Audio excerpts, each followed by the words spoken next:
All right, we're going to get started. Apologies that we're a few minutes late. We were having issues with the microphones, and we also allowing time for people to walk up that steep hill and catch their breath. But welcome, everybody. My name is John Holika. For those of you that don't know me, I think maybe everybody knows who I am. And I'm a professor of visual arts here and one of the organizers of the teach-in on Palestine this semester. I want to start with a land acknowledgement. And I want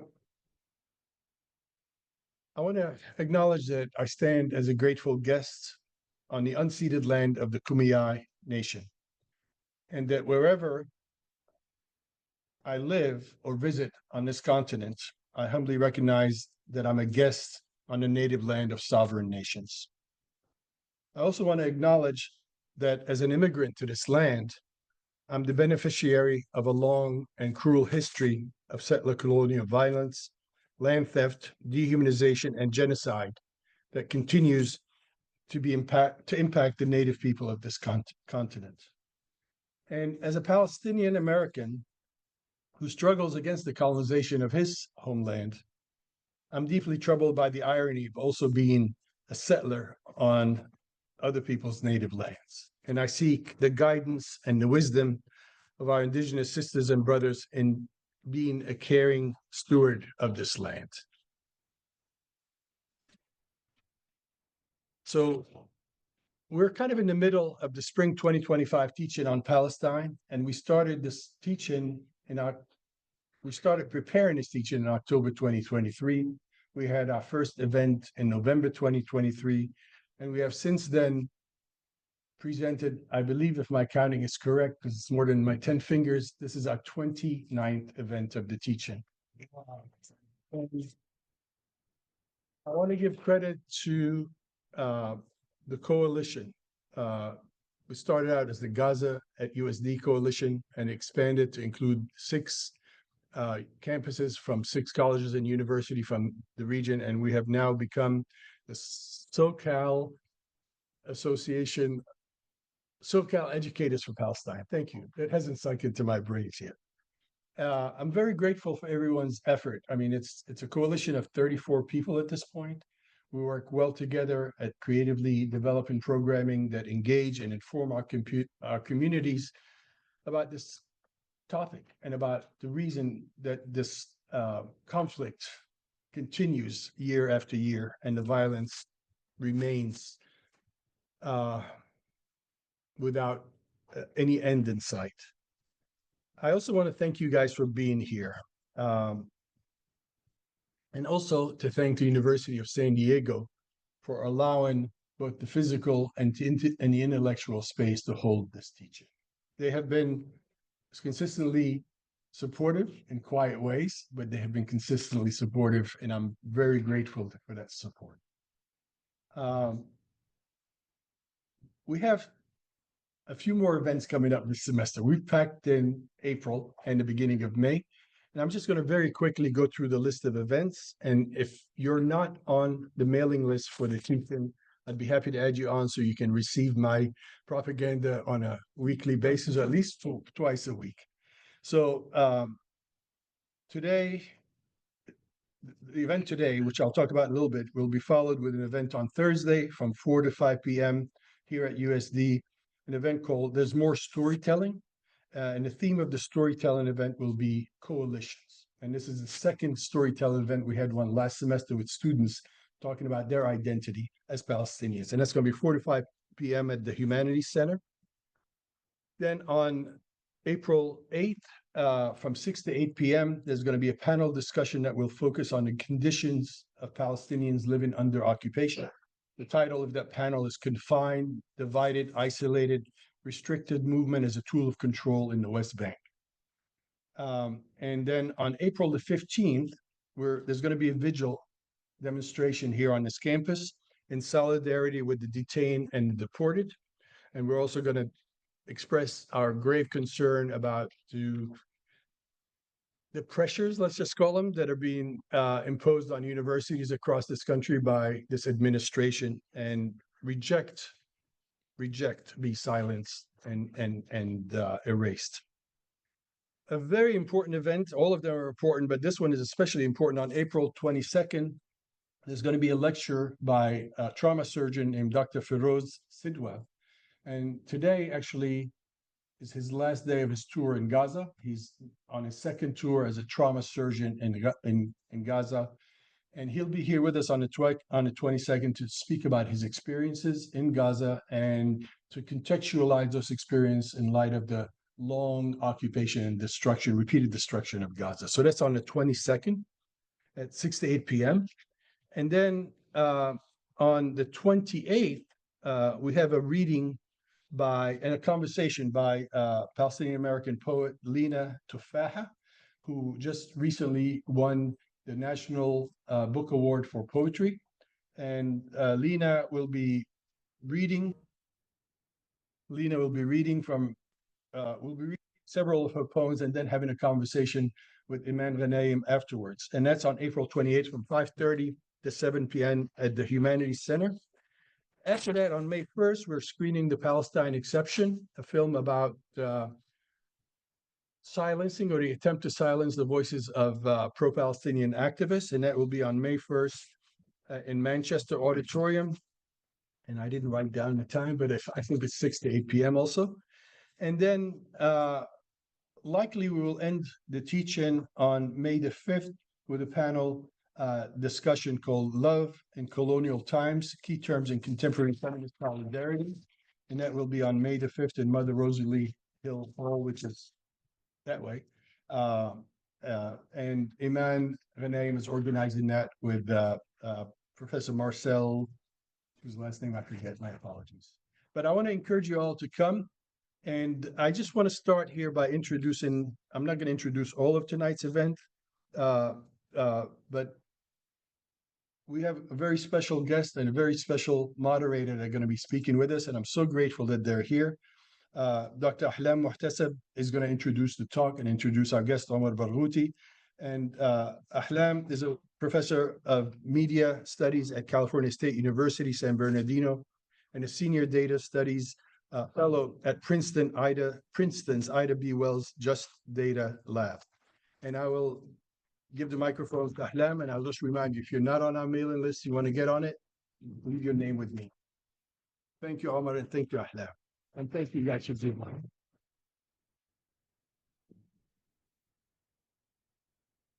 Thank you very much, John, for this introduction, or Professor Halaqa for this introduction. And thank you all for coming, and also for people on Zoom. We really appreciate that. It's a very solemn and difficult time for us as Palestinians, both in Palestine, especially in Gaza, of course, but in all of Palestine, and also for Palestinians in diaspora. But as Momodo Tal told us today in his statement after he decided to self-deport because he doesn't want to be disappeared by this fascist administration, we have to continue the fight, and our silence will not protect us. And in light of that, we are, or in the spirit of Tal's amazing words and his bravery and courage for standing on the side of justice, we are gonna continue that path today, and we will have this conversation on a very important topic, which is BDS, or boycott, divestment, and sanctions in support of Palestinian human rights. The Palestinian civil society rose up on July 9th of 2005, when a broad alliance of more than 170 Palestinian political parties, trade unions, refugee networks, NGOs, and grassroots associations published an open boycott call to international civil society organizations and people of conscience. It called to impose broad boycotts and implement divestment initiatives against Israel, similar to those applied to South Africa in the apartheid era. Today, the global BDS movement is led by the largest coalition in Palestinian society, the BDS National Committee, or BNC. And today we are grateful and honored to have with us the best person to speak about it through Zoom, unfortunately. By the way, Omar was supposed to be with us today. Initially, when John and I were preparing for this event, he was supposed to come, but for certain circumstances, he had to actually cancel his tour in the United States. And you know how precarious, things are in the United States. So I'm grateful actually you did that, Omar. But anyway, he's going to join us via Zoom. And Mr. Omar Barghouti is a Palestinian human rights defender and co-founder of the Palestinian-led Boycott, Divestment, and Sanctions, or BDS, movement for Palestinian rights. He is a co-recipient of the 2017 Gandhi Peace Award. He holds a BSc and MSc in electrical engineering from Columbia University, New York. Very interesting. You're from Colombia with everything that is happening. I have a question about that actually later. And is pursuing a PhD in philosophy, in particular in ethics, at the University of Amsterdam. He's the author of BDS, The Global Struggle for Palestinian Rights in 2011. His commentaries and views have appeared in the New York Times, The Guardian, Washington Post, the Financial Times, The Nation, as well as on MSNBC, CNN, BBC, and many others. And it's actually my honor and privilege to be introducing Omar. He will be speaking now for about 30 minutes, and then we'll have a conversation. I will start with some warm-up questions, and then we'll give it back to the audience to ask, whether on Zoom, on here. So please join me in welcoming our amazing guest speaker, Omar Barghouti. Thank you very much, Dr. Muhtaseb, Dr. Halaq, for organizing this event. Our grief and our rage are almost unbearable, yet our ethical duty obliges us to continue channeling both into principled and strategic action to stop the US-Israeli genocide against 2.3 million Palestinians in Gaza, and to ultimately dismantle Israel's underlying almost 77-year-old regime of settler colonialism and apartheid. Faced with demands for taking a stand on ending complicity in Israel's genocide, the world's first live-stream genocide, some academics say, we're just academics, we don't engage in politics.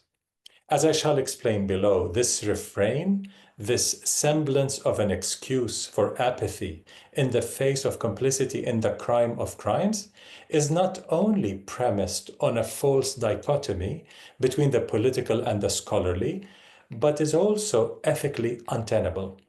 Complicity is the most unethical form of politics. Referring to Palestinians in the illegally occupied Gaza Strip, Israeli former Chief of Staff and former War Minister Moshe Ya'alon, himself accused during his terms of numerous war crimes and crimes against humanity, has recently accused the Israeli government of sending the army to Gaza to commit ethnic cleansing and, quote, kill them all. Saying the quiet part out loud, he said, quote, I expect the state of Israel not to send soldiers to kill babies and women, end of quote. A survey published late last year by human rights organizations highlighted the severe psychological toll of the genocide on Palestinian children in particular, and found that 96% of Palestinian children in Gaza felt that death was imminent. In January, referring to Palestinian children in Gaza, the UN humanitarian chief told the Security Council that, quote, children have been killed, starved, and frozen to death. Some died before their first breath, perishing with their mothers in childbirth, end of quote. According to a report published by UNICEF yesterday, Israeli forces have killed at least 322 Palestinian children and injured 609 over the past 10 days, constituting a daily average of around 100 Palestinian children killed or maimed, average per day. Murdering, maiming, and starving Palestinians are not the only tools used by Israel, however. The UN Independent International Commission of Inquiry on the Occupied Palestinian Territory, including East Jerusalem and Israel, earlier this month published a report about Israel's systematic use of sexual, reproductive, and other forms of gender-based violence since October 7, 2023. It documented the sharp increase in the use of rape and other forms of sexual violence by Israeli soldiers and settlers against Palestinians to, quote, dominate, oppress, and destroy the Palestinian people in whole or in part, end of quote. The report added, quote, Israel's use of starvation as a method of war, the denial of humanitarian assistance, and the concerted policy to destroy Gaza's healthcare system, compounded by the lack of water and access to sanitation facilities, have caused severe reproductive harms to women and girls, impacting all aspects of reproduction, end of quote. The Commission concluded that, quote, the Israeli authorities have destroyed in part the reproductive capacity of the Palestinians in Gaza as a group, including by imposing measures intended to prevent births, one of the categories of genocidal acts in the Rome Statute and the Genocide Convention. Israel's physical erasure of indigenous Palestinians, including children, is as old as Zionist settler colonialism in Palestine. In a particularly shocking testimony of an Israeli soldier published on 9 June 1979 in the now defunct mainstream Israeli paper Davar, for instance, he described what his fellow Israeli soldiers did in the Palestinian village of Al-Dawayima during the 1948 Nakba, the ethnic cleansing of most of the indigenous Palestinian people to establish Israel as a settler colony.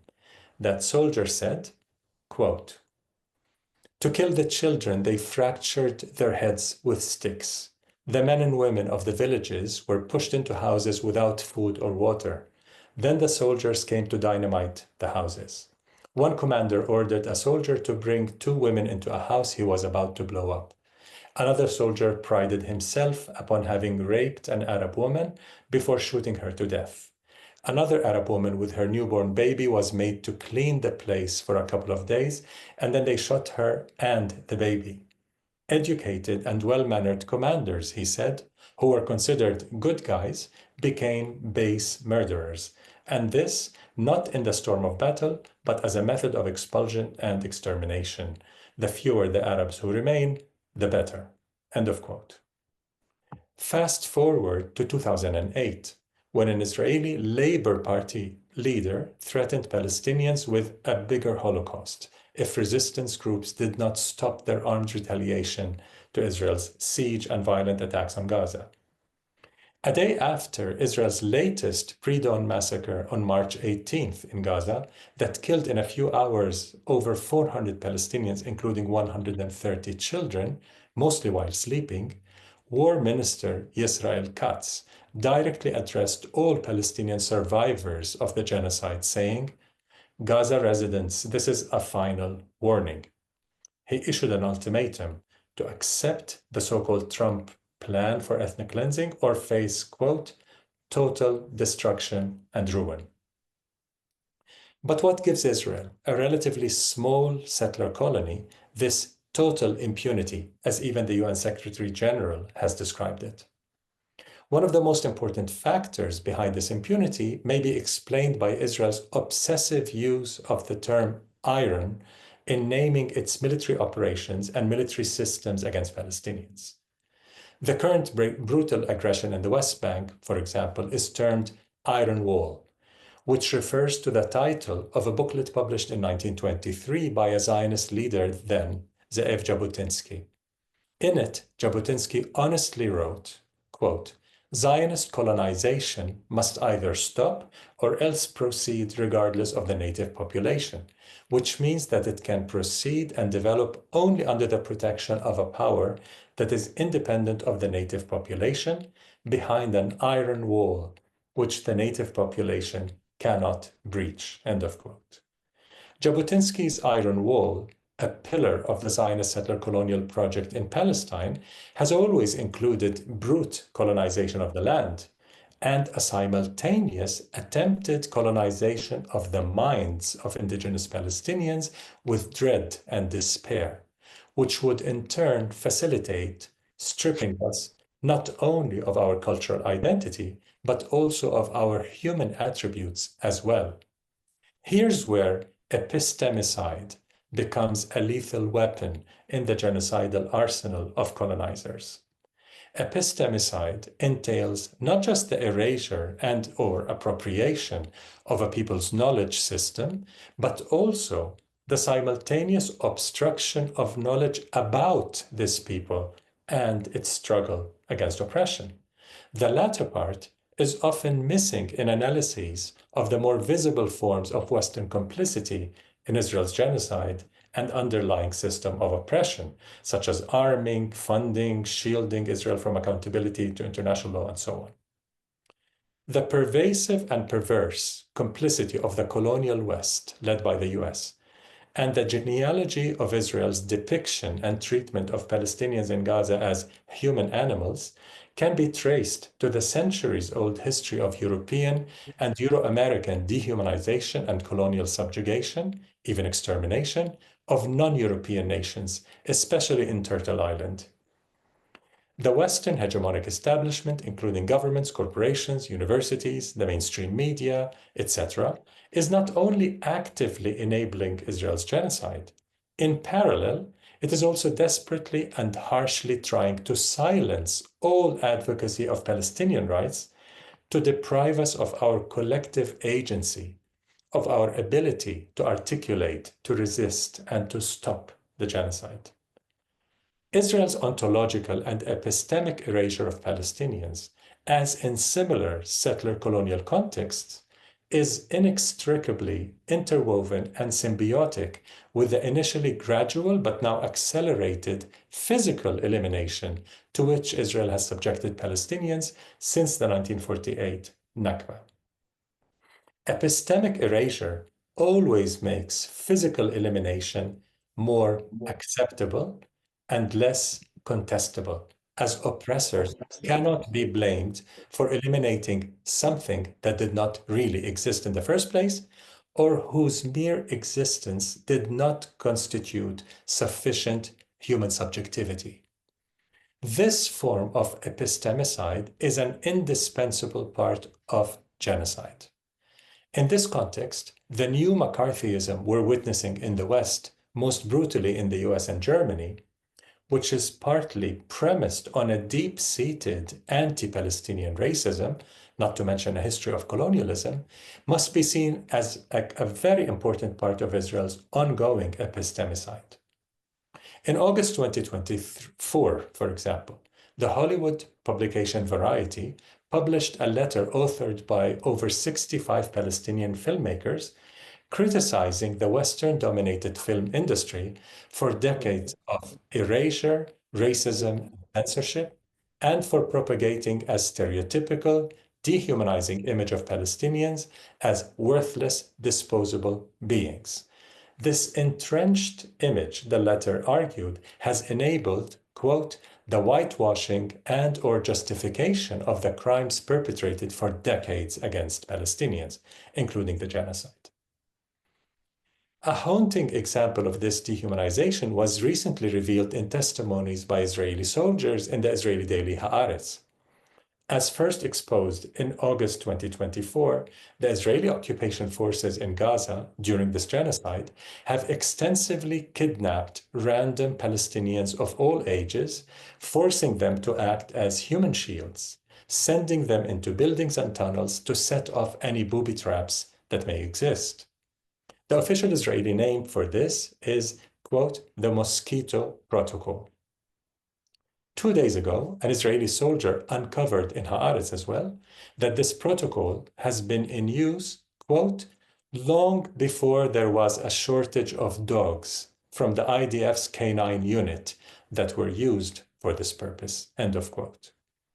Every platoon, he said, keeps a Palestinian human shield, concluding, quote, we operate a sub-army of slaves, end of quote. In mainstream Western political parties, media outlets, cultural institutions, universities, among others, Israel's genocidal propaganda since October 2023 has found a receptive establishment, a fertile ground for dehumanizing Palestinians to justify and rationalize the AI-powered factory of mass extermination in Gaza. On the other hand, Many among the millions in the West who have challenged this colonial dehumanization and fought this complicity with inspiring courage, especially on campuses, have faced smears, vilification, intimidation, and now outright McCarthyite repression, but have persisted nonetheless in their solidarity. They realize that justice is indivisible, as Angela Davis says, that the struggles for racial, indigenous, economic, social, gender, and climate justice worldwide are intersectionally connected with the struggle for Palestinian liberation. Israel today poses a serious threat to humanity at large. It has not only exterminated tens of thousands of Palestinians in Gaza, and in a few weeks massacred thousands in Lebanon, and is grabbing more land in Syria, it is simultaneously bulldozing the very tenets of international law with US support.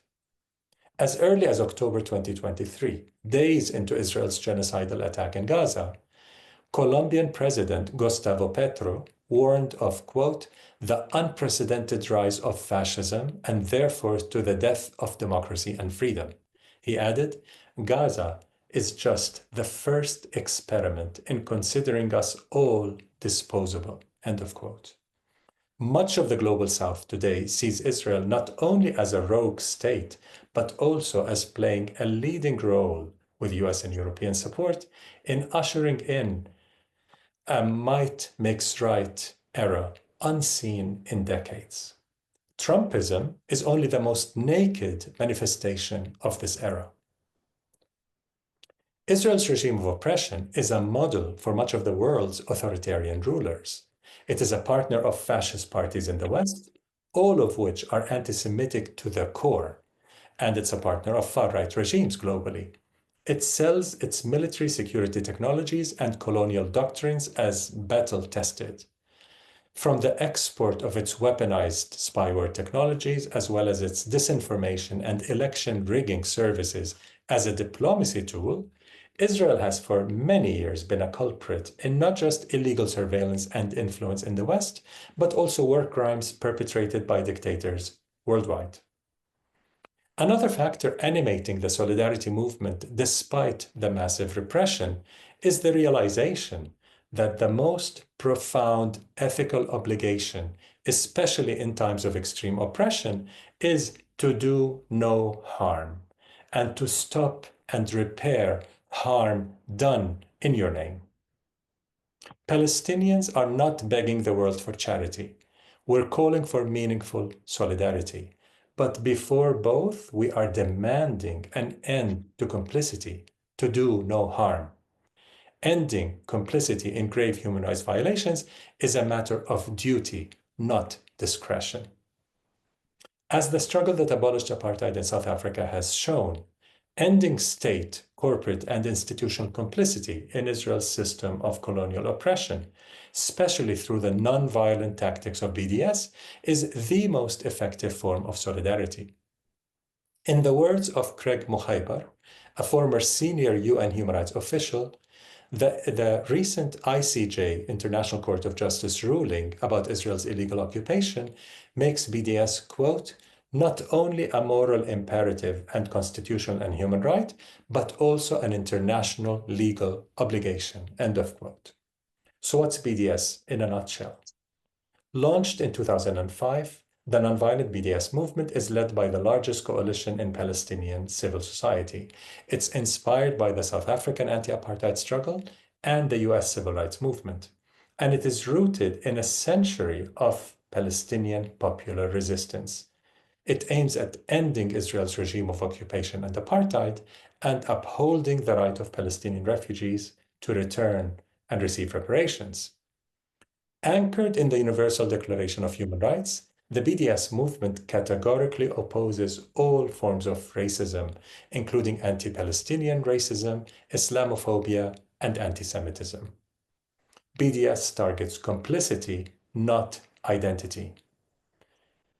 As many Jewish supporters of BDS have affirmed, there's nothing Jewish about Israel's illegal occupation, ethnic cleansing, settler colonialism, apartheid, or genocide. Therefore, there's nothing anti-Jewish about striving to end these structures of oppression. The Palestinian BDS National Committee, the BNC, the broadest Palestinian coalition in historic Palestine and in exile, that is leading the global BDS movement, includes the Palestinian Campaign for the Academic and Cultural Boycott of Israel, PACB. The BNC has consistently called for pressure on institutions of higher education worldwide to do two things. First, respect the comprehensive rights of the Palestinian people under international law, especially the rights of refugees, the absolute majority of Palestinians. And two, end complicity in Israel's atrocity crimes by cutting academic ties with complicit Israeli universities and cutting financial ties with and investments in complicit companies, particularly arms and tech companies. Israel's ongoing genocide, according to UN human rights experts, has included domicide, herbicide, scholasticide, medicide, cultural genocide, and more recently, ecocide. Israel has destroyed or severely damaged all Palestinian universities in Gaza and hundreds of schools, mostly UN schools, killing educators and students in shocking numbers, prompting the heads of 15 Palestinian universities and all Palestinian academic unions to call for isolating Israeli universities worldwide. Despite the repression and in response to Palestinian calls, tens of thousands of academics today support the academic boycott of Israel. Many universities, academic associations, academic departments are moving in the direction of cutting ties with Israeli universities and companies that are complicit in Israeli crimes, particularly in Europe. Israeli universities have not only supported this genocide, but have for decades been an indispensable pillar in the design, implementation, justification, and whitewash of Israel's regime of oppression, as meticulously documented in the book Towers of Ivory and Steel by Israeli anthropologist Maya Wind.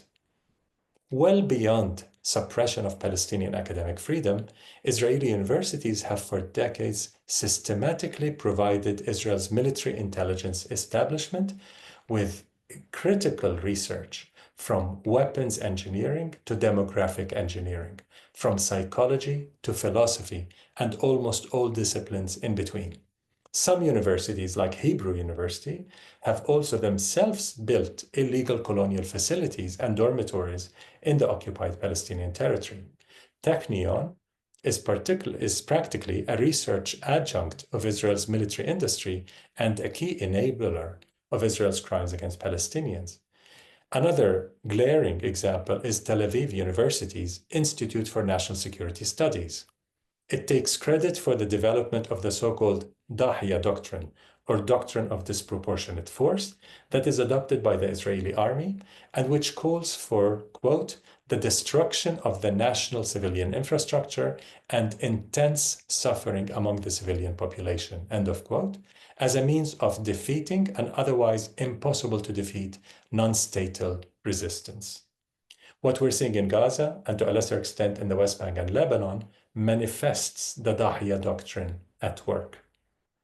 Israel's scholasticide, a term coined by Professor Karma Nabulsi of the University of Oxford, did not begin in October 2023, however, but goes back to the 1948 Nakba.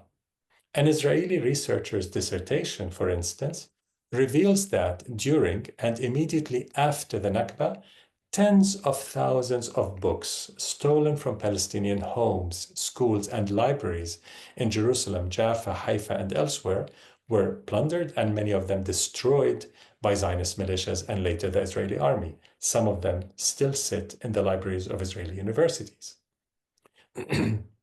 In the first weeks of the Palestinian Intifada, which to ignorant politicians in the US means popular resistance in Arabic, between 1987 to 1993, Israel shut down all Palestinian universities in the occupied Gaza and the West Bank, including East Jerusalem. Then it shut down all 1,194 schools and even all kindergartens. This prompted Palestinians to build a network of underground schools. To resist this ongoing scholasticide and epistemicide, the Palestinian Campaign for the Academic and Cultural Boycott of Israel has since 2004 called for the academic boycott of Israel. But what about academic freedom? Those who in the 1980s supported the academic boycott of South Africa, which targeted individuals as well as institutions, yet today refuse to support the more nuanced Palestinian boycott, which targets only institutions, not individuals, must explain this sheer hypocrisy. The recent statement on academic boycotts issued by the American Association of University Professors, AAUP, which reverses its prior incoherent and immoral opposition to academic boycotts, clearly states that boycotts, quote, can be considered legitimate tactical responses to conditions that are fundamentally incompatible with the mission of higher education, end of quote. This new statement confirms there are instances in which upholding academic freedom may mean withholding intellectual labor, as Anthony Alessandrini argues.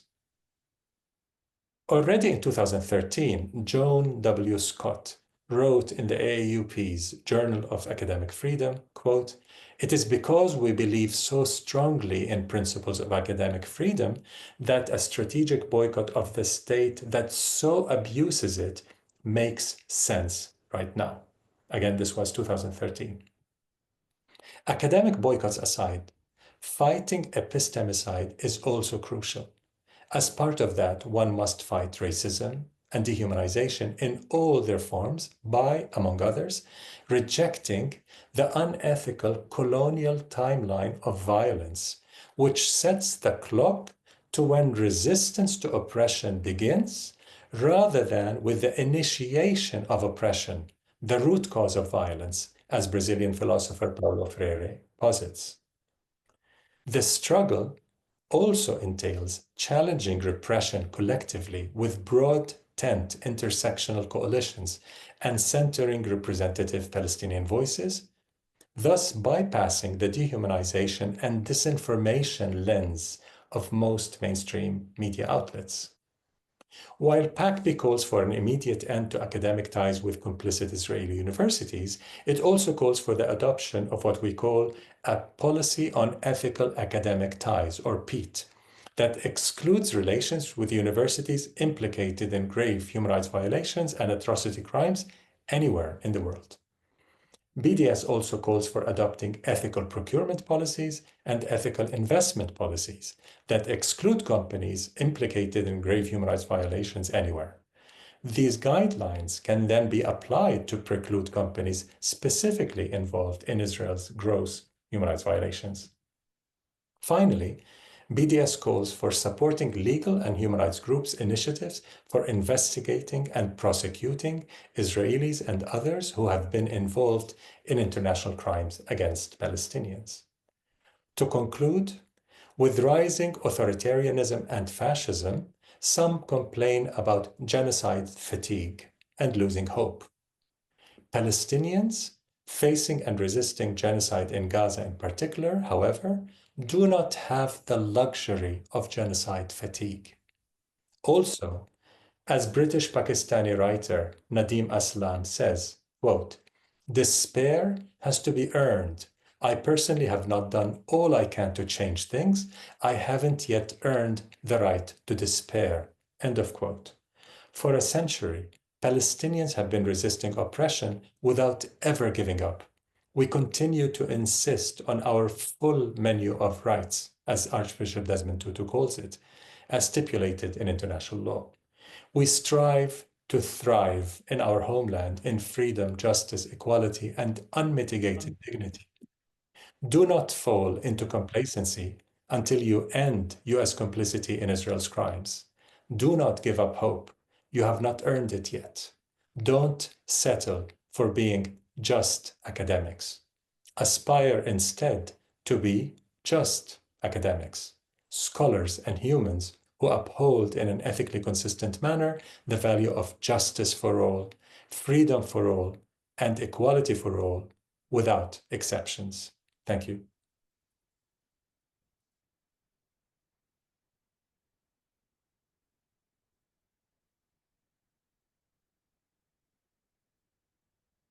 Thank you very much. That was, beyond words. Can you please give another round of applause for Mr. Omar Barghouti?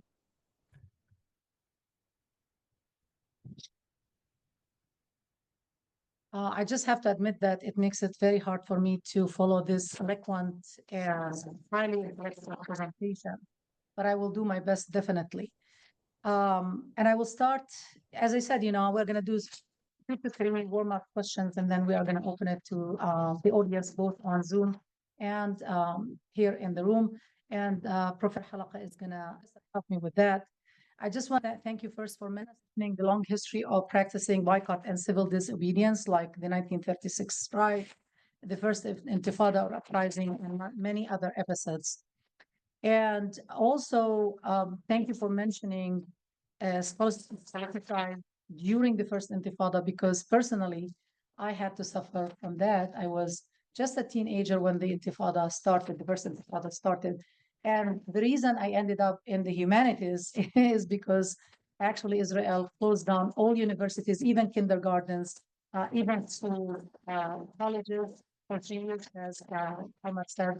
And I had to switch from studying physics, because that's what I was supposed to study. I was in the College of Science, to English language and literature, because there was more practical, I guess, for studying in wedding halls. And when we did the underground curriculum, and to challenge the Israelis closing down the universities, so it was impossible to study physics in such environment. So you just brought down, or got me down memory lane, with this. Okay, well, it's true, we are going through horrifying times, especially in terms of academic suppression and silencing, but we have to be hopeful. Thank you very much for ending on a hopeful note, for this call to action, to challenge, because our silence, as I said, is not going to protect us. So I want to start with you by celebrating some of the wins. We need to feel some of the wins. So here in the States, nothing has become as prominent news regarding BDS as Ben & Jerry's very public and intentional divestment decision to withdraw from Israeli settlements, then from Israel, and then their constant struggle with their parent company, Unilever, which is actually produces many of the items we use every day. So make sure you have one of those boycott apps to make sure you don't buy from Unilever, because people don't know, that they produce a lot of our household items. Who they are suing now. So Ben & Jerry's are suing their parent company, Unilever, for supporting Palestinian human rights and calling for arms embargo after October 7 and the start of genocide. So this is a new one. However, there are many other success stories. For example, in June 14 of 2024, last summer, a survey of 15,000 consumers across 15 countries found that 1 in 3 people are boycotting in solidarity with Palestine, which is amazing in itself. And again, we need to also celebrate our wins, but can you please outline for us what you consider major success stories of BDS, especially lately and especially in academia? Sorry, I can't hear well. If you can please come closer to the microphone. I can't hear you well. Oh, sorry. Is that the microphone? Can you hear me now better? Yeah, sometimes I hear very well and then it goes, I can't hear. This one doesn't work. Okay. Can you hear now? Yes. Oh, okay. So I just did a quick introduction of the some of the success stories, and I talked about Ben & Jerry and how they are suing their parent company Unilever because they are suppressing their right to call for an arms embargo against Israel after the genocide started. And then I said that there are other great stories of success, and one of them is that in June 14, 2024, a survey of 15,000 consumers across 15 countries found that 1 in 3 people are boycotting in solidarity with Palestine. Can you please outline for us what you consider major success stories of BDS, especially lately and especially in academia, but in general also, whatever you decide to spotlight? Okay, thanks. We don't have 8 hours, so I'll try to be as brief as possible because literally the impacts can go on and on. There's just so many, especially in the last year and a half during the genocide. Let me start with sanctions because people do not think we've achieved anything in that regard. Because B and D are supposed to lead to the S, targeted lawful sanctions. Before the genocide, we had 0 countries supporting a military embargo of Israel. Now we have 53 countries that have officially supported, endorsed a military embargo of Israel. Colombia has banned weapons imports from Israel and banned export of coal to Israel. Turkey has had many bans of trade against Israel, and so on and so forth. The Norwegian pension fund, the largest sovereign fund in the world, has divested from Israel bonds, $500 million worth of Israel bonds, and several fund management companies in Norway have divested from companies such as Palantir and IBM for their involvement with Israeli apartheid. And there's so many other such successes, especially in the US. For example, the Presbyterian Church and the United Methodist Church, 2 of the largest Protestant churches, have divested from Israel bonds as well, among other companies that they had initially divested from. 7 large national unions, trade labor unions in the US for the first time ever, are now endorsing a military embargo of Israel. This is unprecedented. In fact, today we have a majority in the Democratic Party, an absolute majority, but even in the US public in general, a majority supporting a military embargo of Israel. There are a number of universities in Europe that have begun cutting ties with Israeli universities because of their involvement in Israeli crimes against Palestinians. Most recently, the University of Amsterdam decided not to renew an agreement with the Hebrew University because of its involvement in serious human rights violations and its partnership with the Israeli military. The University of Ghent in Belgium, the University of Barcelona in Spain, several universities in Ireland, and so on and so forth. The list is really long. And there are some departments, when the university itself has not taken a decision, some academic departments have decided to cut ties with Israeli universities. Divesting also from companies that are implicated in Israel's crimes has grown tremendously, especially in the US. Divestment from military companies, in particular arms companies, and some of the tech companies that are involved in empowering this genocide, quite literally. Campaigns against Chevron, the oil giant, have grown tremendously in the US, as the campaign against Intel. Intel is very important to mention because in December 2023, 2 months into the genocide, Intel decided to invest $25 billion, with a B, $25 billion in a factory near Tel Aviv, some 15 miles from Gaza. So we started a campaign calling for a boycott and divestment from Intel, which would have taken a long time. But the most important aspect of our strategy was influencing the shareholders, convincing them with fiduciary arguments, financial arguments. Put ethics and international law on the side. Are you crazy? You want to invest $25 billion in a war zone, a conflict zone, armed conflict zone, where your entire investment can disappear? Is this reasonable? And that helped many investors to pressure the board, and ultimately Intel canceled or suspended, they said, the $25 billion deal. So there's a lot to talk about at all levels, how B and D are growing and now beginning to influence the S in BDS. Thank you very much. That gives us hope because without hope, we cannot continue the struggle. I've always believed that we have to look at the silver lining. The microphone? Yeah, it seems when you move in a certain direction, I can no longer hear, but. Okay, let me just try to get rid of this thing. Now I can. You can hear me now? Yes. This one is the one. Yes. Okay, I'll try to be as close as possible. And I also have a very loud voice, so I could use that as well. because I teach, so I have to always be loud.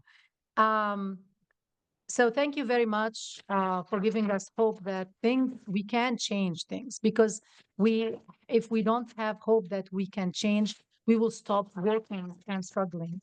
So while preparing for our session and doing some research, what came to mind is the rush to ban BDS in the US through anti-BDS legislation, especially after the 2014 Israeli invasion of Gaza. Many states are using anti-boycott laws and executive orders to punish companies that refuse to do business with illegal Israeli settlements in the West Bank. Human Rights Watch declared, a few years ago. More than 250 million Americans, some 78% of the population, live in states with anti-boycott laws or policies. Ministry of Strategic Affairs, it's actually a whole ministry created by the Israeli government, are using a front organization in the US called Concert as an Israeli NGO to funnel money to another NGO in the United States to fund different Zionist organizations that are in the business of suppressing any attempt at BDS and, organizing for Palestinian human rights in general. Now, at least 39 states have adopted laws or policies that penalize businesses, organizations, or individuals that engage in or call for boycotts against Israel. The laws or policies in 17 of these states explicitly target not only companies that refuse to do business in or with Israel, but also those who refuse to do business in Israeli settlements. Some states whose laws, so some of them don't distinguish between Israel or Israeli settlements. So some states whose laws don't explicitly apply to settlements have also penalized companies that cut settlement ties. But here again is the silver lining, right? Those laws were strongly defeated in courts of law several times because they are unconstitutional. And in some of the cases, one of these cases is a speech pathologist, Bahia Amawi in Texas, who actually won one of the cases against forcing her to declare that she wouldn't engage in BDS activities to work as an independent contractor for the state of Texas. So, the fact that we are allowed and are able to boycott anything in the United States, but not Israel or industry related to the occupation and colonization of Palestine or death and destruction companies, right, should scare any average American, as you actually eloquently stated. We survived that wave and pushed through many successful BDS campaigns in the US since the start of those bylaws and resolutions. But now we have all sorts of legislations that try to ban pro-Palestinian or pro-human rights discourse, equating it with anti-Semitism, similar to how BDS was framed. Just last week, UC Davis, the administration of UC Davis dissolved Law Student Association at UC Davis after they proposed a BDS resolution. So first, how can we feel about what's happening at your alma mater, Columbia, or how do you feel? And second, could what I just stated about, challenging those oppressive practices in a court of law give us some hope that we would weather this storm, this wave of crackdown on our rights, the way we did with the anti-BDS campaign, especially in academia? Sorry for the long intro. Well, when I used to tour the US 2015, 2016, I always mentioned that the anti-BDS legislation that was being pushed by Israel and its allies in US state legislatures will affect every justice movement. It will not stop with trying to suppress BDS or silencing advocacy of Palestinian rights. By violating the US Constitution's First Amendment, they're experimenting with a group that is considered the weakest link in the chain, if you will.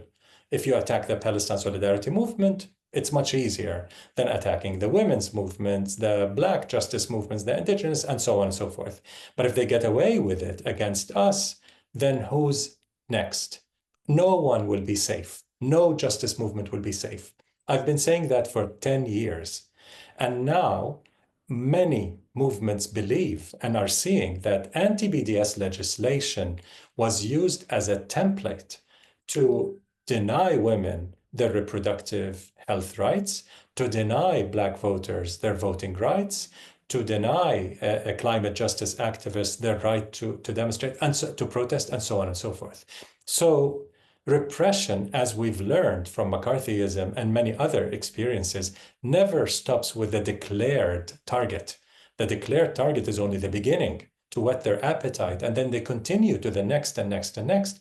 And here then comes on the stage the Trump administration. And now no one is safe among the justice movements. Anyone the oligarchs don't like are not safe, basically. So every US person who has taken their rights, their civil rights, including freedom of speech, for granted, should think again. Nothing can be taken for granted. Everything has to be fought for and challenged collectively in the most effective way. So I think now, I mentioned it in my talk, but I'll repeat it. Now is the time to establish broad tent intersectional coalitions where we don't have to agree on everything, but let's agree on anti-racism, anti-white supremacy, anti-fascism, anti-authoritarianism. That can be a beginning. We can disagree on many, many other things, but let's agree on the basics, because without those basics, no one can organize. None of us can do the justice protests and mobilizations and disruptions, peaceful disruptions and encampments and so on that we do. So we all need to ally together against the rising wave of authoritarianism and fascism. And I think that's become kind of an existential need, not a luxury anymore. It has to be done. Otherwise, whatever is left of your quasi-democracy will disappear before your eyes. Thank you so much. I'm going to try something quickly. Let's see if that works.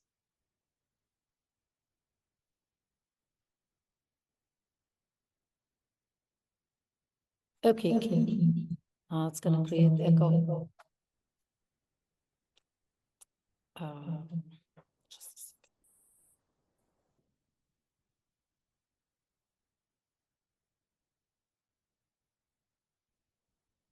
Yeah, I tried. Okay, I tried to speak through my laptop, but it's creating echo in the room, so I'm going to do my best.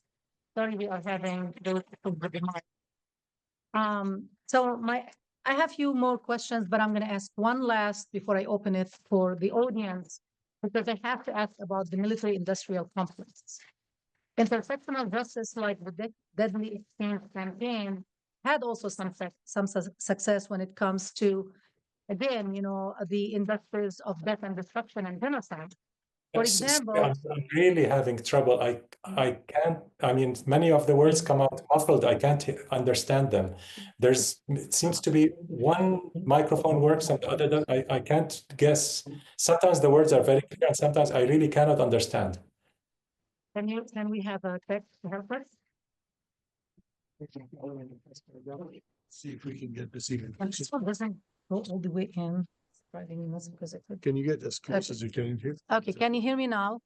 Yes. Okay, I'm not gonna move. Okay, I'm gonna be stuck. So I was talking about the military-industrial complex, and I was talking about intersectional justice. For example, the Deadly Exchange campaign, and other successful campaigns. I wanted to give an example that I personally worked on with the PAM, the Palestine Arab and Muslim Caucus of our union, the California Faculty Association, when we actually pushed for divestment from death and destruction and reinvestment in our communities. There are also the shipping a company, that there is now an active campaign against it because they are silently trying, like discreetly to ship weapons to Israel to fuel, the genocide there.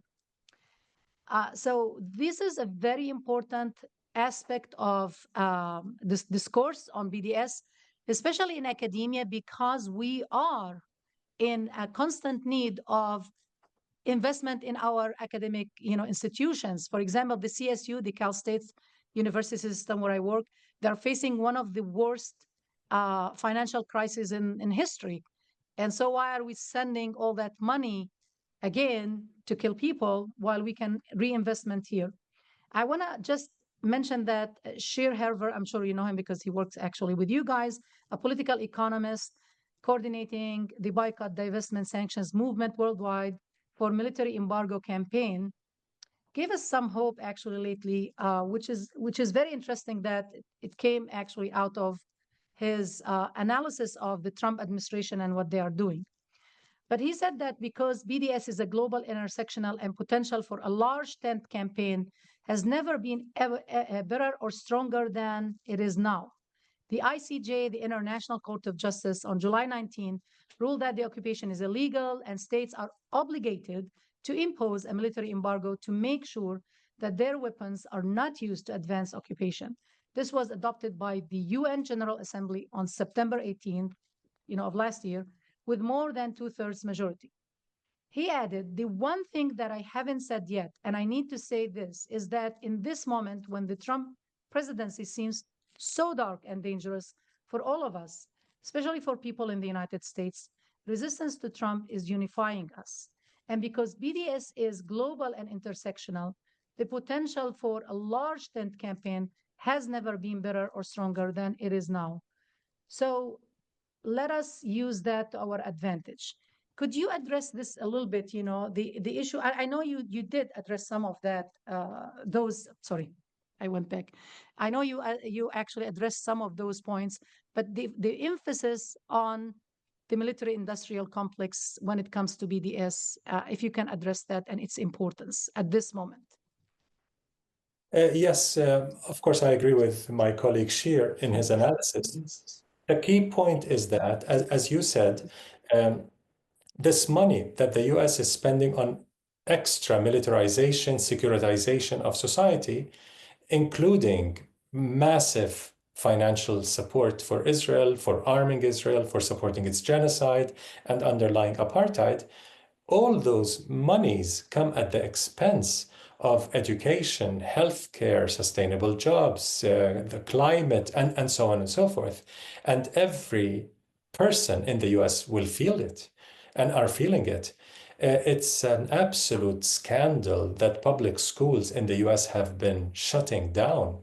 I mean, what modern economy sees schools shutting down and arms factories opening up? It's an absolute scandal, and it shows it tells everything about the demise of democracy, actually, and the concentration of power in the hands of very, very few in this military industrial tech complex, because we have to add the tech tycoons and oligarchs to this pool of military industrial complex. They're obviously in this administration playing an outsized role in influencing policy in the United States. This is the reason why we think a broad tent coalition can and should be established, because everyone is seeing the genocide, but now not everyone is seeing the connection that all this money going into eternal wars outside, killing mostly brown people, US weapons are being used, shouldn't those billions and billions of dollars be used within the US for social justice, for economic justice, indigenous justice, and so on and so forth? Thank you very much. We are going to open it now for questions from the audience, and we will start here. I guess we'll take a question from here and a question from Zoom, and I will have to translate, I guess. I have to repeat the question here. So, okay, we'll start with you. Great, actually, to hear you both. I want to talk about Tesla boycotting, and it is not BDS. It is wider, but also it talks about different issues that affects lives of people in the US directly. And mainly you're talking about Musk himself. I mean, boycotting Musk now is becoming like, let him even fail in Tesla and also fail out of Tesla. Let him be back to what he is original. what do you think about that? Relating BDS with boycotting? All right, so I have to repeat the question. So question from what? Sorry. I heard it. Oh, really? I should sit there. What? Yeah. No, there's a central microphone in the room that follows speakers, I guess. Oh, okay. So I heard Oh, that. maybe you should then stand there. Okay, I'm gonna go ahead, So please. okay. Actually, we've been contacted by activists. Sorry, are we waiting for a second question, or am I answering this one? No, go ahead, Go please. ahead, Nancy. Okay. We've been contacted by some activists working on the Tesla campaign for strategy advice. And we see a lot of potential in this campaign beyond the connection with Musk. Because according to BDS guidelines, Musk does not have a controlling share of Tesla.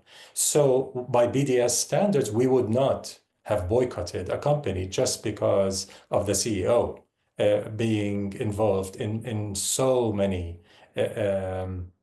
disasters and undermining democracy and so on and so forth. But it is worthy of pressuring companies owned by Musk, like X, Twitter, like his other companies, and also pressuring Tesla shareholders to dump him, to fire him as CEO, basically. This is not impossible. Tesla's share price has been plummeting because of the boycotts across the world, especially in Europe and Canada and really across the world. The Tesla is being boycotted. I just read a report that in France, the Tesla sales have gone down by 30-some% most recently. So there's a very big potential for this campaign. But it's important to also connect Tesla with what it's doing in DRC, in Congo. The cobalt mines, the immense abuses of human rights of the people of Congo. And this is part of the reason why genocidal acts are being committed there. It's all about minerals. It's all about wealth. And Tesla is very much involved in the cobalt scandals in the DRC. So it's very important to connect this campaign, not just to Musk, but to also the harm Tesla is doing worldwide against the environment and against people in Africa, especially in Congo. Thank you. All right, Professor Najla. Thank you very much, Omar. Can you hear me? Yes.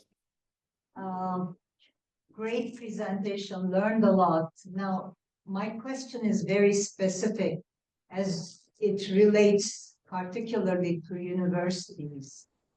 We know that in the last year and a half, there has been a groundswell of solidarity in universities around the world for Palestine. And we have seen that in the last few months, there has been a tremendous weaponization of anti-Semitism to squash this solidarity. And the people at the Heritage Foundation who gave us Agenda 2025 now have another project called Project Esther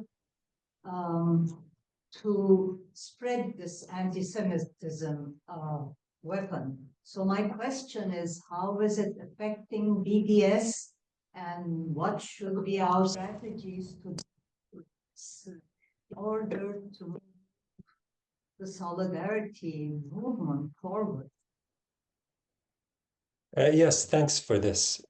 It's very important from the onset to say that the smear against BDS, that it's anti-Semitic, is itself anti-Semitic. Making that argument is anti-Semitic, and let me explain why. Saying that a boycott of Israel is anti-Semitic effectively says that Israel and Jews are one and the same. If you boycott Israel, you're boycotting Jews, which is definitely anti-Semitic, and it's one and the same. So Israel equals all Jews equals Israel. This formula is very anti-Semitic because it reduces Jewish persons into a monolith with absolutely no human diversity, all of them represented by Israel. It evokes this loyalty issue that Jews in the US or France or the UK are not really American or French or British, they're Israeli. They're connected to Israel. That type of thing, which is very anti-Semitic, and it implicates all Jews in Israel's crimes, which means that the occupation becomes Jewish. Ethnic cleansing is Jewish, apartheid is Jewish, and genocide is Jewish. No, they're not. Saying otherwise is the epitome of anti-Semitism. Those are Israeli crimes committed by a political regime called Israel that is committing those crimes against indigenous Palestinians. There's absolutely nothing Jewish about them. So, for Palestinians' sake and for the sake of Jewish safety and well-being, we should reject the so-called IHRA definition, which is a bogus, racist, revisionist definition of anti-Semitism that is designed to suppress Palestinian history, to erase Palestinian history, to deprive us of our right to speak about our rights under international law, even to call Israel an apartheid state, to say we were subjected to ethnic cleansing in 48. All of these are given as examples of anti-Semitism. That's why it's a bogus, racist definition that should be rejected, not just by those who care about Palestinian rights, by every decent person, especially Jewish communities that are being thrown under the bus by this definition, which is designed to shield Israel from accountability and censure, and does not care at all about Jewish safety and well-being. Because, again, it equates Jews with Israel. So it's a very, very dangerous weapon, but it's not just a weapon being used against Palestinians. It is harming Jewish communities as well. It is nourishing anti-Semitism. And many progressive Jewish activists today recognize this. Israel and the world Zionist movements are nourishing anti-Semitism with this bogus, racist, anti-Palestinian definition. Thank you very much for this eloquent answer. Do we have anything from Zoom or should we? No questions. Okay, Ethel, another community member. Okay. You mentioned how the Presbyterian and Methodist churches have been very active in divestment and the boycott. I don't know if you're aware of it, but Jewish Voice for Peace San Diego's chapter has shut down this, saying that we can no longer show films and have lectures in the churches. I don't know if it's a national policy. I don't know if it's pure anti-Semitism, but what would be your response to this and how can we fight it? I didn't hear the first part very well. If someone can please repeat it.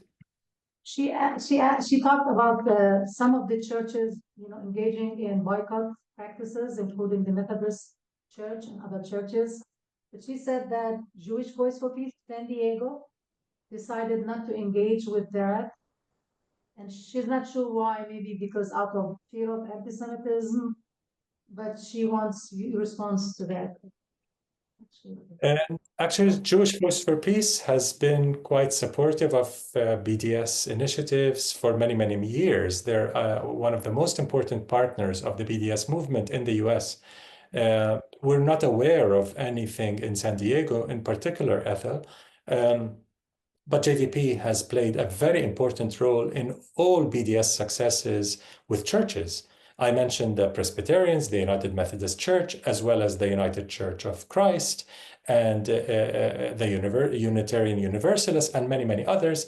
JVP was always there, explaining, raising awareness, making sure that people understand the difference between opposition to Israel and Zionism on the one hand, and anti-Jewish racism and bigotry on the other, and they're not the same. JVP played the most important role in that awareness raising, and therefore played a very important role in pushing for BDS resolutions, divestment resolutions in churches, as far back as 2014 with the Presbyterians, the first major church to divest from companies implicated in Israel's crimes. Thank you. Any other questions? Yes, Eric, go ahead. Hi, Omar, can you hear me? Yes. Awesome. Thank you so much for your presentation. My question relates a bit to the local context here at the University of San Diego. I was a former grad student and I had tried to push a divestment campaign 2 or 3 years ago while I was a grad student. A lot of the conversations I had with administration was in response to the divestment campaign. The most common being that they don't feel it's necessary to boycott or divest from partners, not necessarily the state itself, but universities, because the value of the potential value to gain from these universities and these programs is too much to kind of sacrifice. More specifically, we have a School of Peace Studies here dedicated to the curriculum as a whole. When the conversations happen in that space, you would expect sort of this to be the most understanding space, but a lot of that sort of pushback was in the form of that the role that institutions and universities play in this sort of political context is to be facilitators of discussion and dialogue, but to not actually have any integrity or backbone to stand up against scholasticide or genocide, or even, really practice the things that they're teaching their students. I was curious if you have some advice on how you would push back or what you think it would take at this point for universities to divest and make that commitment if they otherwise have said no thus far. Well, to us in the BDS movement, we've always understood change. Our theory of change is based on power, ethics, international law, and power. We definitely have the ethical high ground as an indigenous population struggling against a depraved genocidal settler colony. We have international law clearly on our side after 2024, the ICJ rulings about plausible genocide, about the illegality of Israel's occupation, about Israel practicing apartheid. Now, international law, at least formally, is on our side, but those are not enough. Those are necessary, but never sufficient. It is absolutely about people power, grassroots power. So our theory of change is from the grassroots to the grass tops. We have to build enough momentum at the grassroots to build power, to push the powers that be to recognize our rights. There's no other way. So when universities shut their doors to the student encampments and the progressive faculty and the staff that are pushing for change, pushing for ending complicity, let's again remind ourselves, we're not asking universities to take some political position on something unrelated to their functioning. We're just telling them, stop harming us. You're invested in companies that are destroying us, literally, exterminating us, literally. You are in bed with universities that are designing the system that's destroying indigenous Palestinian life and livelihoods. So we're not asking you for a charitable thing. We're just saying, stop harming us. This is an absolute, profound moral duty. And if they cannot do this, then we need to accumulate more power, intersectional coalition power, media power, all sorts of things, including strategic litigation in certain cases. But this has to be discussed with movement lawyers who understand what the possibilities of success are in such a case. But in certain cases, if there's a department that has especially joint projects with Israeli universities on military or security related research, definitely one should consider strategic litigation. Also, many universities care about their brand because they're corporations by any other name. So they care about the brand. And movements for justice can hurt that brand by exposing the university. Look at Columbia now.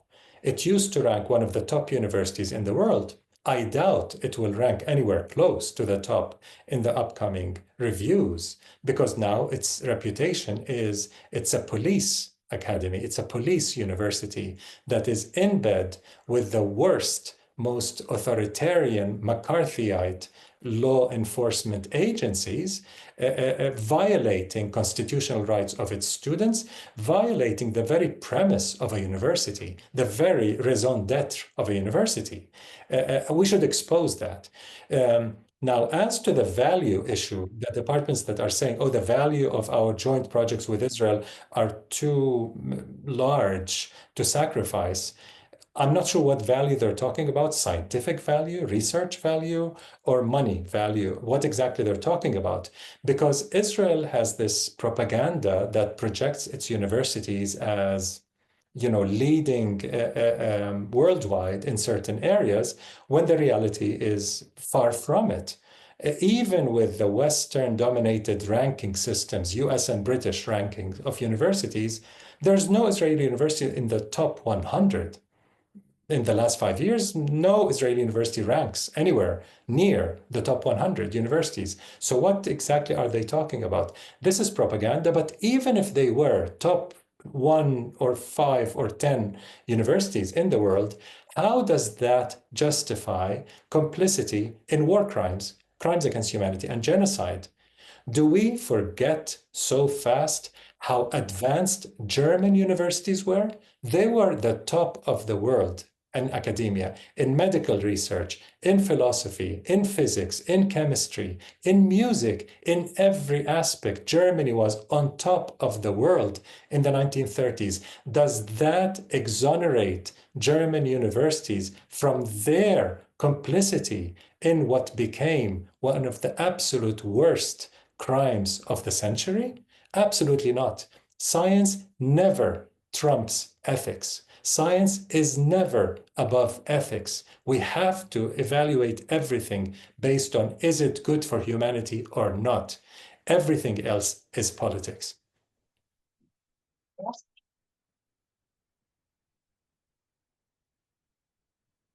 You have a question? There's a question online too. Okay. All right, we'll take this question and then. I know you mentioned Tesla's as a natural boycott. How do we take advantage of ones like Starbucks as a way of, I guess, continuing the movement and talk about Palestinian advocacy?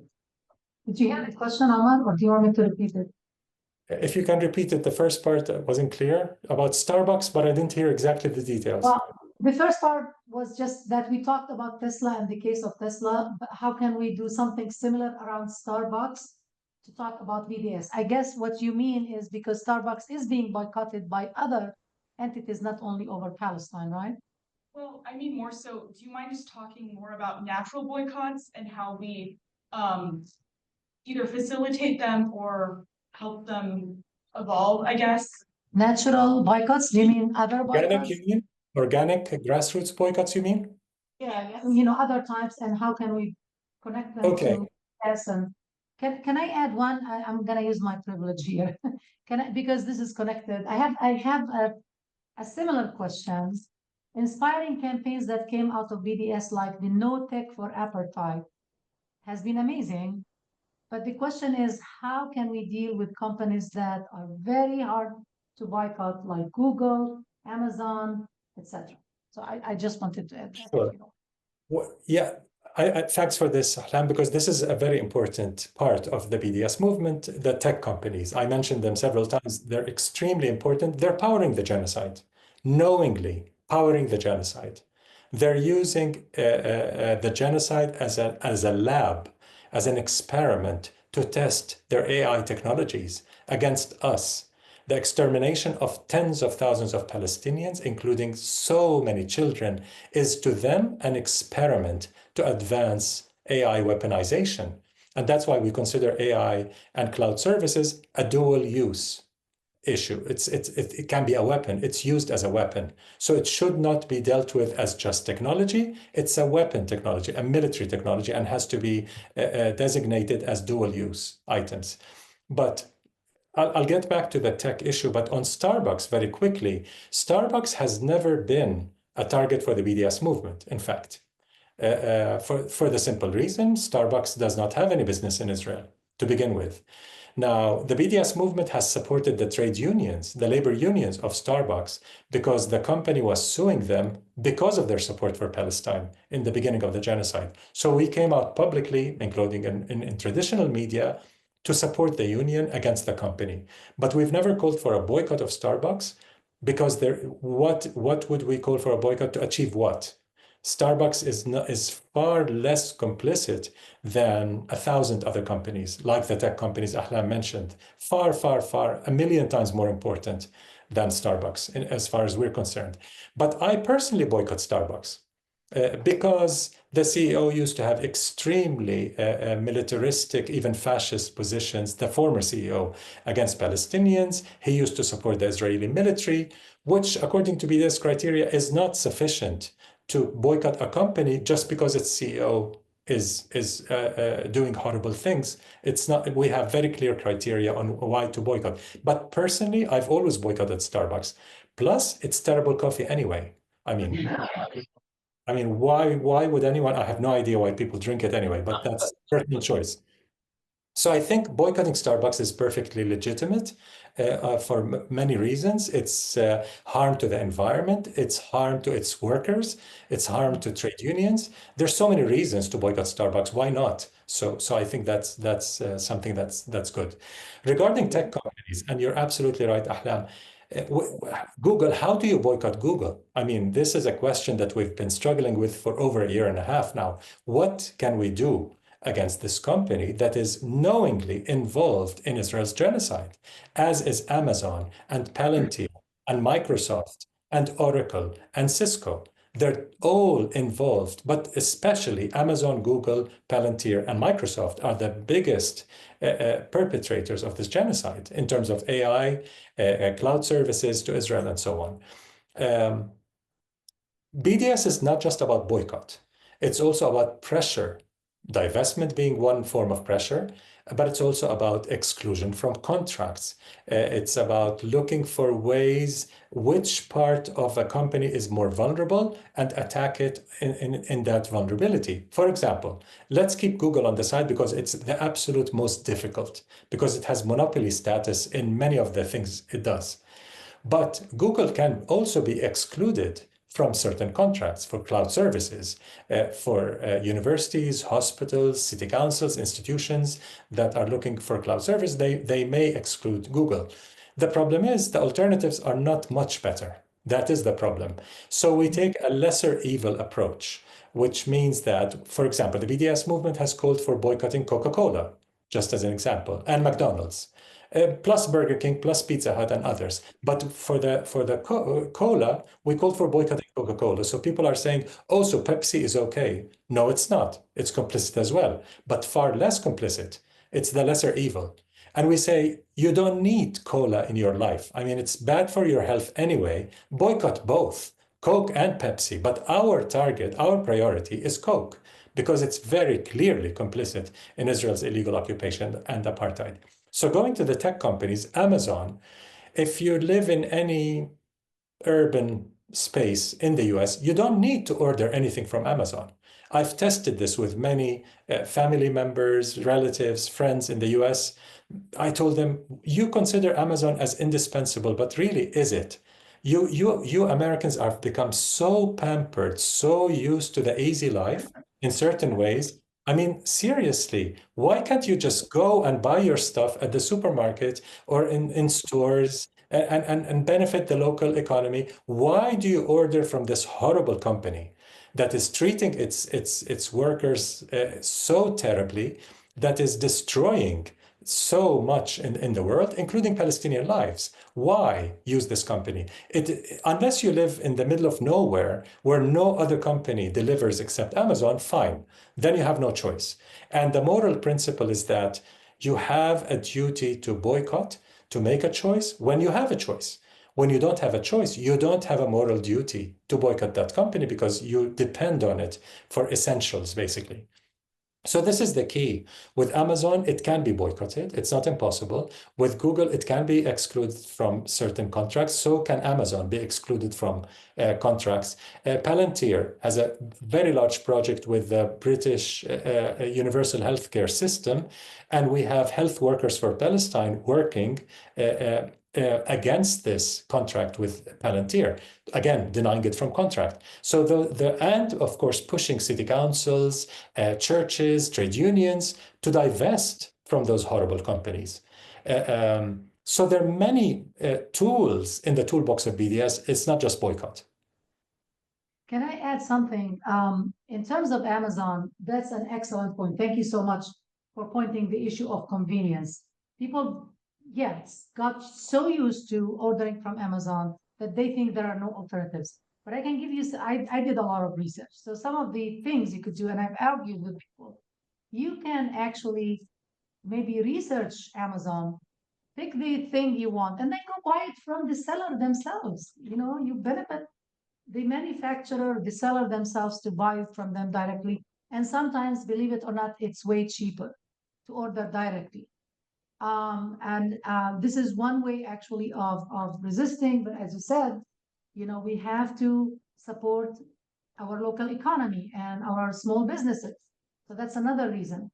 But I also want to point out that sometimes so for Google, an important court decision was made actually this past summer that the United States government sued Google over monopoly, and it won after 2 years in courts, a little bit over 2 years. The government actually won the lawsuit, and Google is now forced to do, you know, certain actions, to take certain actions to not become the only monopoly over certain services, especially search engines, because that's their main monopoly there. And now the government is suing them again, but of course with Trump, I don't know how this is going to pan out. But the government is now suing them. They started actually in fall over also monopoly laws or antitrust laws for something else, which I can't remember. But that's going to take, of course, a few years. So at least, you know, there are hopeful signs that it doesn't remain a monopoly over certain services that we cannot live without as individuals. And Even last, Microsoft, which has a monopoly status in some ways, soon we are announcing a boycott of some of the businesses of Microsoft. I can't reveal it now because we're working on it, but soon enough, we found one major part of Microsoft that is vulnerable, and we can call for a boycott and succeed, because the criteria for selecting a target includes whether we have potential for success. It's not enough to have the company being complicit, intersectionally related to other injustices, not just against Palestinians, a big brand. But the fourth criterion for selecting a target is whether we have a good potential for success.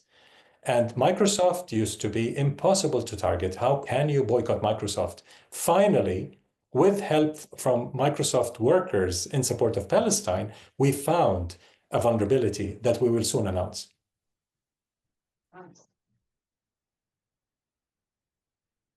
thank you. Before I give it to you, one last point that sometimes all you have to do is research, guys, is search for alternatives. So for the Gaza X Real, exhibition that some of you know about, we have been using the Oculus, the Meta Oculus headsets, VR headsets, because they are the most affordable and they saturate, the market. But then with some research, we found an alternative, which is Ricoh, which is another, company that is not, as you said, complicit in genocide. It's an independent one. It might not be perfect, but it's an alternative. So sometimes all you have to do is just research for alternatives. And now we have another question in the back. Yes, please. Thank you so much for the talk. Hi, can you hear me now? Can you hear him? Yes. Thank you so much for the talk. The Adam Smith and Karl Marx inside me would like to investigate, these college or academia suppression against the solidarity movement from a pure economic structure. So here are some facts I'm just going to talk about here. For example, Omar, you went to Colombia. Colombia's president lives in a mansion in Morningstar that is tax exempt. It would have to pay property taxes. They would have to pay $1 million to $2 million every year. Here in San Diego, UCSC's chancellor lives in a 7-acre mansion in La Jolla. I don't know if you know where La Jolla is, but it is one of the richest places in the whole country, if not the whole world. It is also tax exempt. If it paid property taxes, it should be paying $500,000 every year. The faculty senate in the UC system, they benefit from this program which gives them a cheaper mortgage rate. So California on average is around 7%. They get 4%, which is why they make all these shit, which I believe is part of the reason why they're so complicit and create so many issue like so many shameful. I can't find another word to describe it. Shameful decisions. To basically be a bunch of bootlickers. From your experience working with like academia, especially given your experience right now in the University of Amsterdam, are you aware of such economic structures that exist in academia aimed to create a privileged class of workers to basically betray the student and general faculty body? Good question. I'm not an expert in that area, and there are major differences between Europe and the US, or most of Europe and the US. In Europe, it's mostly public universities, really public. I know in the US there are many public universities, but they're joint ventures, public, private, and they're becoming much more private. Like UC Berkeley, I don't know how it's considered public anymore, with companies having so much influence in UC Berkeley, as I understand. Columbia is a private university, but UC Berkeley is not that different from Columbia. So in Europe, the absolute majority of universities are state-run, are run by the state, by the government, public money. And in that sense, European democracy is more robust than US democracy. I mean, both are quasi-democracies. I don't believe that they have really a democratic system, either of them. But relatively speaking, compared to Saudi Arabia, yes, of course they're democratic, but only compared to Saudi Arabia and Egypt, not necessarily as great systems. But there, supervision and public scrutiny of how public money is spent is much better than the US. So the oligarchy in Europe is much weaker than the oligarchy in the US. So I'm not aware of such veiled corruption in Europe. As far as I've been to quite a few countries in Europe, I've met with many universities, I'm not aware of this corruption. But in the US, I mean, that's how the US is built. Your electoral system, which for some weird reason you call it democratic, it's the epitomization, institutionalization of corruption, where companies and lobbies pay money, which is bribe by any other, I mean, in any other country, it would be considered a bribe, pay money to the campaigns for electing someone who, when they get elected, pay back in policies. It's bribery. In the US, they call it democracy, which is really weird. And I've never understood this in the US, and I've studied the US quite well. So the entire system in the US that you call democracy is very corrupt by design. It's institutionalized corruption.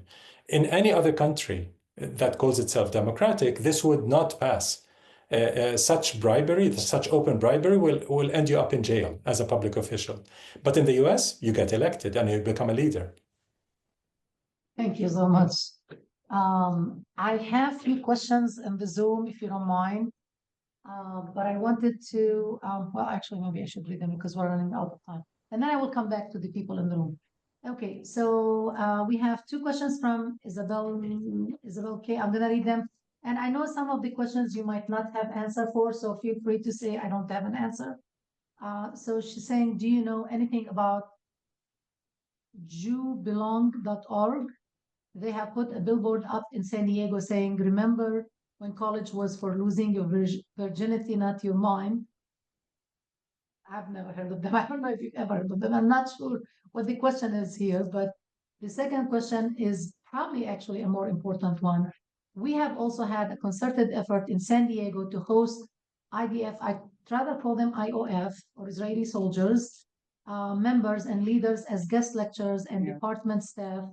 There have been protests, but is there a unified approach to take between universities? And I'm not sure also if this is something you want to address, but I just want to address myself that there was a big protest at San Marcos, Cal State San Marcos last week because they hosted them. There was one before at San Diego State, and I think there was a couple in Long Beach, LA. So follow up on these and make sure you don't let them have, deplatform them as much as you can. So Omar, would you like to address any of these? Sure. On the issue of Israeli soldiers, who, especially those who have served in the military during this genocide since October 7th, the BDS movement, as well as Amnesty, by the way, Amnesty International, had a very, very similar call, called for a proper investigation, legal investigation, and, if warranted, prosecution against any individual who has served in the Israeli military during the genocide, because in all likelihood, they have committed war crimes, crimes against humanity, and genocidal acts, and for which they should be prosecuted. This is the BDS movement's position. Amnesty International issued something very, very similar a couple of months ago, also calling for such prosecution. But this has to be done properly, which means by consulting legal entities, human rights organizations, like if you have an Amnesty International chapter on campus, for example, or in the city, you can consult with them. But that's definitely one of the tactics that the BDS movement has advocated. And of course, peaceful disruption is very, very important, not just boycotting the event. The BDS movement has also called for peaceful disruptions of platforming war criminals, suspected war criminals. You would do that in any other case, and that would be a common sense kind of disruption. So why exclude war criminals from a certain area, but not others? It has to be an equal opportunity prosecution of war criminals. Thank you very much. And may I add that if you want to do action, don't publicize it too much before the event, because you're just actually helping them out. So be careful about how you approach that. And lastly, maybe we should also mention that there is now a new organization called the Hind Rajab Foundation, and that's named after Hind Rajab, the 6-year-old Gazan girl who was killed in a car waiting for an ambulance. I don't know if you are familiar with her story. It's a heartbreaking story. It actually gave, and she was killed with all the people with her in the car, by the way, but she survived. And for hours, she was waiting for help. And then she eventually was shot by the Israeli army. But that foundation is now actually trying to submit arrest warrants. It's mainly a legal, foundation, arrest warrants against Israeli soldiers who document themselves committing war crimes on social media and other, kind of evidence. I highly suggest you actually follow them. You could add yourself to their mailing list and follow their news and support them. I don't think they function in the United States. Do you know, Omar, if they are? Don't think It's they very do. hard in the United States. That's impossible. Hind, Hind, Rajab, Rajab. The Hind Rajab Foundation. It's the name of that little girl who was killed last year in Gaza.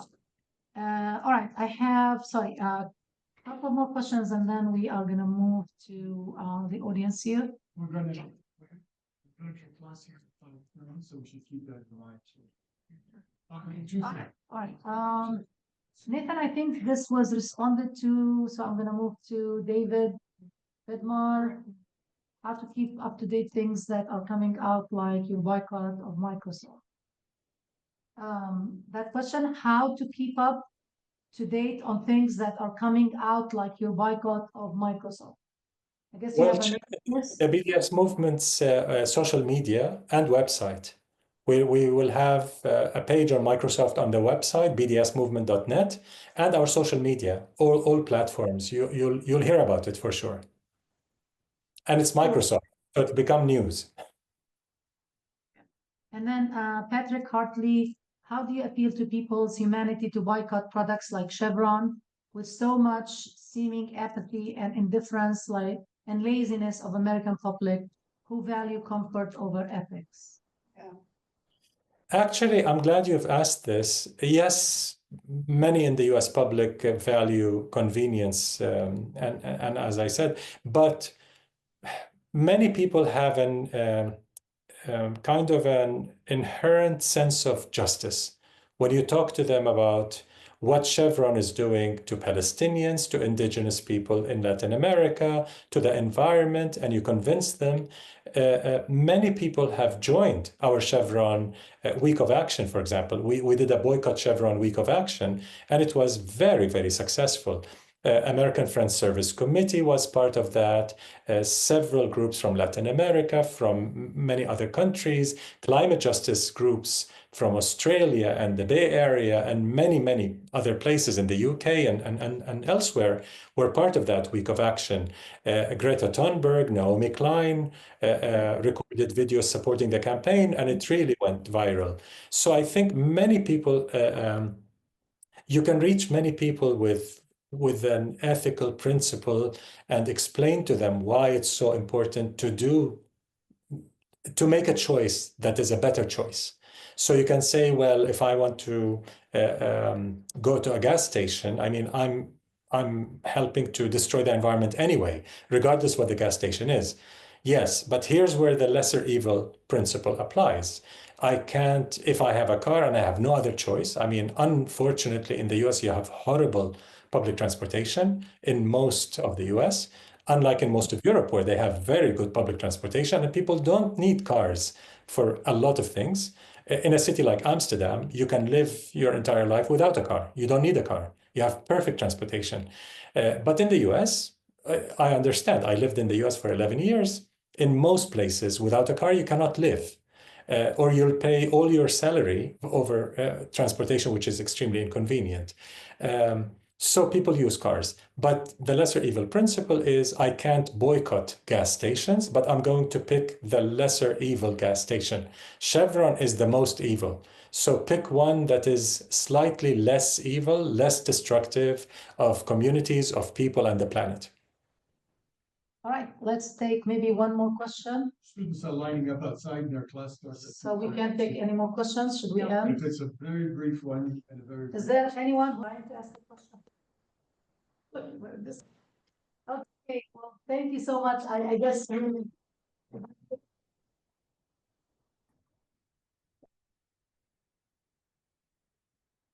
you, everyone. Remember, we have a long list of events coming up, so make sure you get all these emails. Make sure you sign with Professor Halaqa.